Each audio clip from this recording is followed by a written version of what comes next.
Des opérations logiques en binaire. Bonjour à tous. Bonjour Compile. Bonjour Cyril, je peux retirer mes oreilles de lapin? Non, tu les gardes. Ah, tu voulais être Moé, hein, tu le restes. Je voulais juste savoir pour les sprites hardware, moi. Est-ce que tu te souviens ce que c'est qu'un bit? Oui, c'est la plus petite unité d'information que je peux traiter. Un bit peut prendre la valeur 0 ou 1. Ok. Je peux retirer mes oreilles maintenant? Non. Reprenons. Un bit vaut 0 ou 1. C'est ce qu'on appelle une donnée binaire. C'est tout ou rien, vrai ou faux. Je te trouve vachement binaire comme garçon. Tais-toi. Donc je disais, on peut considérer que 1 égale vrai et 0 égale faux. Tu comprends? On peut faire des tas de choses avec vrai ou faux. Par exemple, je peux demander « Est-ce qu'il fera beau demain ?» Et là, tu peux me répondre par vrai ou par faux. Avant de te répondre, il faudrait que je regarde la météo online. Et je peux aussi demander « Est-ce que j'ai envie d'aller à la piscine demain ?» Et là, je peux me répondre vrai ou faux. Tu te parles tout seul? Tu ne vois pas où je veux en venir. Faux. En fait, à partir du moment où on peut répondre de façon binaire à une question, on peut faire des opérations logiques entre elles. J'ai du mal à te suivre, comme les spectateurs d'ailleurs. Ok, je reprends mon exemple. Entre « Est-ce qu'il fera beau demain ?» et « Est-ce que j'ai envie d'aller à la piscine ?» je peux mettre un « et ».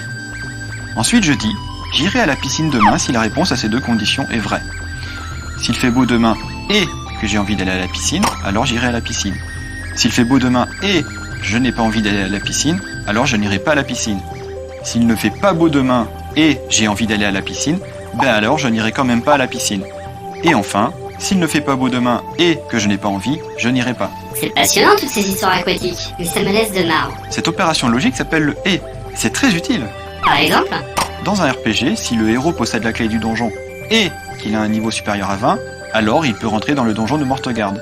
Si une des deux réponses est faux, il ne pourra pas rentrer. Ah, je commence à voir le rapport avec le binaire. Oui, parce que si on écrit ça en binaire, on va avoir la table suivante. N'oubliez pas que 0 est faux et que 1 est vrai. Ça donne donc 1 et 1 égale 1, 1 et 0 égale 0, 0 et 1 égale 0, 0 et 0 égale... La tête à Toto. Mais comment tu connais ça, toi?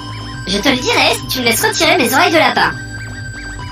À part le « et », il existe d'autres opérations logiques. Par exemple, il y a le « ou ». Alors attention, il y a un piège avec le « ou ». C'est ce qu'on appelle un « ou » inclusif. C'est-à-dire que dans condition 1 ou condition 2, si les deux conditions sont réunies, le résultat vaut quand même 1. Ce n'est pas l'équivalent du « ou bien » en français. Laisse-moi deviner, si je fais la même table que pour le « et », ça donne 1 ou 1 égale 1 ou 0 égale 1, 0 ou 1 égale 1, 0 ou 0 égale 0. C'est exactement ça. Et pour terminer, il existe encore d'autres opérations logiques. Par exemple, le « non ». Ça inverse la condition. Par exemple, « non, je suis content » signifie « je ne suis pas content ». Pas très clair là. Je prends un autre exemple. Une borne d'arcade peut être programmée comme ça. Si non, il y a un crédit, alors lancez la démo. Ce qui signifie que s'il n'y a pas de crédit, la démo du jeu va se lancer. La table du non est la suivante. Non 0 égale 1, non 1 égale 0. Je crois que nos spectateurs ont le cerveau qui commence à couler par les oreilles. Les données ont été traitées. Sauvegarde en cours.